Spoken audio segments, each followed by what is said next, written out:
Kebutuhan beras di Bali mencapai 412.929 ton pada tahun 2024. Namun produksi beras Bali hanya mencapai 365.424 ton. Kondisi ini dampak dari berbagai masalah di sektor pertanian, seperti lahan pertanian semakin sempit, jumlah petani menurun, dan umurnya semakin tua dengan pendidikan yang rendah.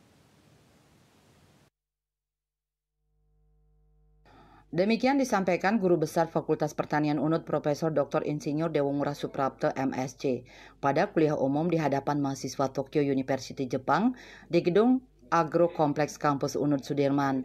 Ditambahkan luas lahan pertanian di Bali saat ini mencapai 359.694 hektar dan luas sawah hanya 19,97% saja atau 71.836 hektar.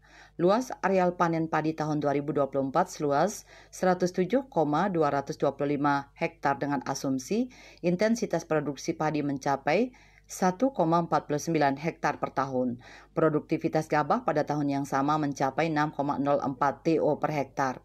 Dewa Suprapto menjelaskan perlunya kerjasama antar pemangku kepentingan mendorong peningkatan produksi beras sehingga defisit itu perlu dikurangi.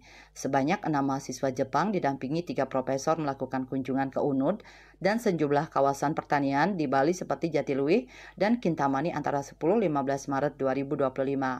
Rombongan dipimpin Profesor Yasunobu Matsumoto dari Animal Science Tokyo University, Profesor Dr. Insinyur Dewongura Suprapto menjelaskan, upaya peningkatan produktivitas pertanian Bali bisa saja dengan penerapan sistem smart farming. Hanya ada beberapa persyaratan yang tidak nyambung dengan kondisi pertanian Bali. Petani yang rata-rata usia semakin tua yang agak sulit diajak bertransformasi karena tingkat pendidikan yang relatif rendah, kepemilikan lahan yang tidak lebih dari 0,5 hektar, dan topografi lahan dengan kemiringan tinggi menjadi masalah teknis lainnya dalam penerapan teknologi modern. Menjawab pertanyaan seorang mahasiswa Jepang terkait petani Bali tidak bisa hidup layak jika tidak memiliki pekerjaan lain, Profesor Dewa Suprapto mengakui fakta tersebut terbukti banyak petani yang terjun mengelola industri kecil seperti mematung atau melukis di Kabupaten Gianyar. Dia menyarankan mahasiswa bisa melakukan observasi lapangan dengan menanyakan curahan waktu petani bekerja di sawah dibandingkan dengan melakoni pekerjaan lain. Hal ini juga terkait erat dengan persentase pendapatan petani yang kecil dari sektor pertanian ketimbang sektor lainnya. Ditambahkan luas lahan pertanian di Bali saat ini mencapai 359.694 hektar dan luas sawah hanya 19. Hal ini juga terkait erat dengan persentase pendapatan petani yang kecil dari sektor pertanian ketimbang sektor lainnya.